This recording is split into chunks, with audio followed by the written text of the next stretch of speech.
So, good jobs, everybody. It's actually Erev Kodesh, Parshas Vayechi, as we're wrapping up Bereshis, getting into Shmos. So, a lot of interesting things in the Parsha. My favorite Kliyakar, our family's official Kliyakar is Vayechi, but a different approach on this whole dynamic where the Kates, Yaakov's trying to reveal the end game, and it's hidden from him. So what's this whole situation going for? So one approach to Kliyakar, we said, is if you tell the people when Mashiach's going to come, then no one's going to want to leave Mitzrayim. The end of Vayigash, the people did very well there. The last pasuk of Vayigash talks about. Kliyakar says, if Yaakov's going to tell people when Mashiach's going to come, then no one's going to want to leave.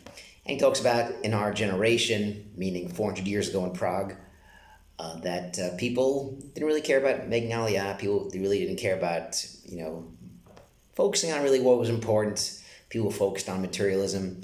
And so that's kind of the Kliyakar's take. Very worthwhile to see it. It's a beautiful, beautiful piece. The Seir Shalom has a little different point. He talks about that the Lishuascha Kvisi Hashem. So towards the middle of the parsha, middle of the brachos, the salvation that we're looking for, we're hoping for, is what Yaakov davens for. And he uses the word Hashem, and the Maggid, Kazhins, makes a point that Seir Shalom brings, that you don't see the name Hashem, Yud Kei Vav Kei, or Hashem, in the last three parshos, which everyone should be, no one picked up on it. At least I didn't pick up on it. No one picks up on it except for the Maggid. We go bananas when we talk about that Tetzaveh doesn't have Moshe's name, but no one really focuses on the fact that it doesn't say really the name of Hashem, Miketz, Vayigash, and all the way towards the end of Vayechi, towards the middle of Vayechi. So what's taking place here? So the Seir Shalom has a beautiful piece which kind of piggybacks a lot to what we said last week, where Cholz Rasam Lotzar, that part of when we daven is, again, not to think of ourselves as much as we're davening for ourselves all the time, but not to really focus on that. The focus is on Hashem, the Shekhinah, that the Shekhinah is literally in Gullus. The Shekhinah is in Gullus. And the tsar that we have is times a million what Hashem is going through, the pain, Kaviyachol. And so we fast forward to this week's parsha, where this was hidden, that this ability to kind of predict when Mashiach's going to come, it was hidden from Yaakov. Why couldn't Yaakov say this? It's a detrimental thing to tell the people, listen, Mashiach will be year 6,000, year 5,000, whatever it is. It's detrimental to tell people that, because people then think, well, it won't come for 1,000, 2,000, 3,000 years, then there's no real point of doing this, and you lose hope. And the truth is, there's a type of Yeshua that you don't need to be deserving of it. And this is something that is the revelation that comes to Yaakov towards in this parsha. As Yaakov spends 17 years in Mitzrayim, away from Eretz Yisrael, and he sees his family around him, and towards the end of his life, he kind of is giving this little bit of revelation that he gets towards the end of the parsha, is that there's a certain geula that takes place even if we're not deserving. And this is something that we have to hope for. When we have something we deserve, that's not really hope. If I deserve whatever amount of money, whatever it is, I do my job, I deserve it. I'm not hoping for it, I deserve it. So the Yeshua that Yaakov is referring to, Lishuascha Kvisi Hashem, this Yeshua that he's hoping for, is without deserving it. And this is the actual hoping and the revelation that Yaakov's trying to give over to the people and really to us. There's a certain Yeshua that we don't deserve it, and this is really what's most important. We know that one of the questions when a person after 120 goes Shemayim, did you have Emunah? Kvidim b'Torah? It's a peaceful Yeshua. So the question is, what's the kesher of this? We know what Amunah is. It's actually a mitzvah, Amunah Hashem, believing in Hashem. We know we're supposed to kaveh itim Torah. We get that.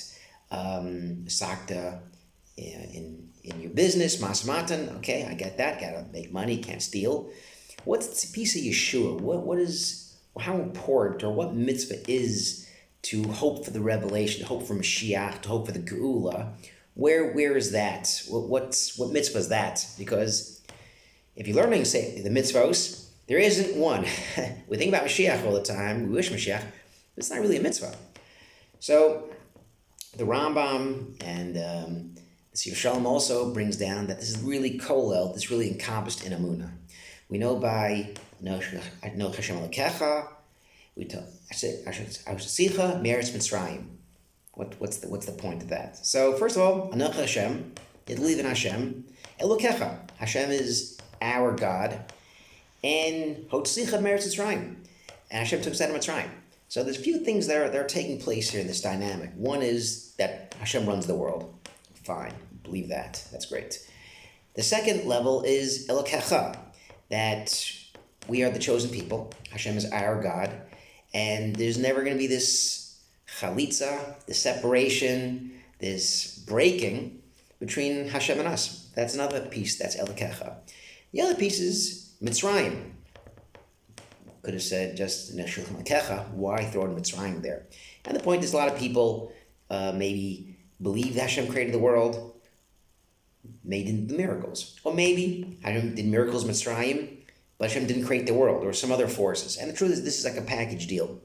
When you believe in Hashem, you believe Hashem took out of Mitzrayim, that is also an understanding and a belief that the Geula will come, Yigaleinu Shemus, as we say in Kedusha on Shabbos, Yigaleinu Shemus, that it'll take place a second time. So by stating at Har Sinai that Hashem took us out of Mitzrayim, inherent in that, in this, is that Lishuascha Kvis Hashem, that there will be a Geula for the second time. And just like Mitzrayim, they really didn't deserve it, but it will take place. We have to believe that. And like we said last week also, it's literally Bedavka in Mitzrayim that this has to take place. The Gauls couldn't be in New Jersey. The Gauls couldn't be in Rome. Gauls had to be in Mitzrayim, the lowest place on the planet. And despite that, or because of that, when you see Hashem in the darkness, Hashem is in the light. And this tikkun that the Jewish people had to go through by going to the lowest and darkest place, inherent in that is the belief that we need the galus, we need this tikkun, and it'll come by believing in this, and really without deserving it. If you believe you deserve something, there's not hope in it. There's confidence that you have a yad in it, but when things are done and we don't deserve it, and you still are hoping for it, believing totally in Hashem, this is literally the most important part of the Geula. The other piece, which I think is really fascinating, which piggybacks what we said last week, because we said, Tzarosam lo tzar. Hashem's tzar is our tzar. We know in interesting take in the Shemona Esrei, as we say 3 times a day, so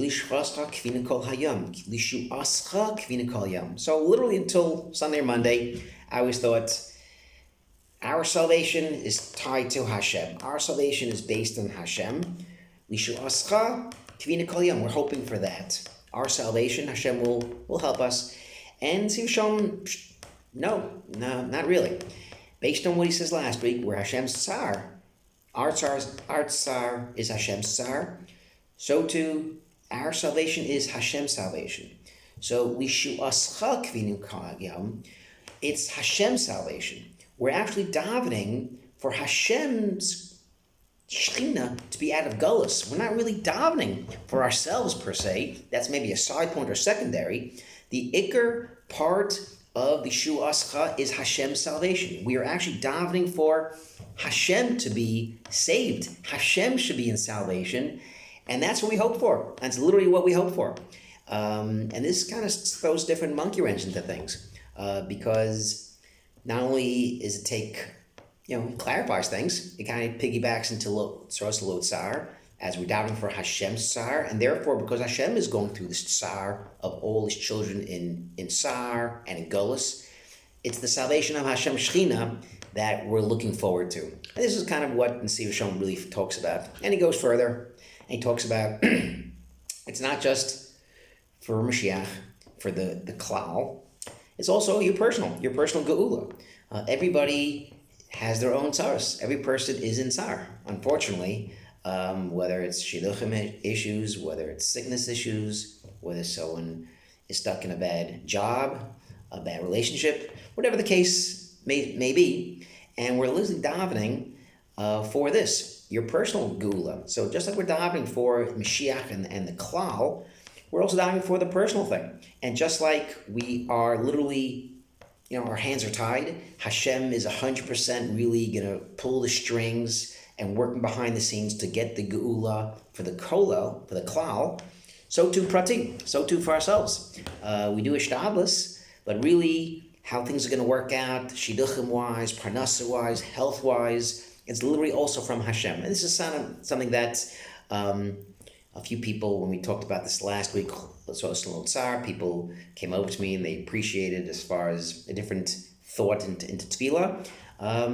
Feel free to let me know how you think of this as well. This is Shalom's point about Lishuascha and the fact that it's only hope if you don't really deserve it. And that's that's point A. And the second point is really davening for the salvation of Hashem. And that I think help my tefillah, maybe help your tefillah. And with that, Shabbat Shalom.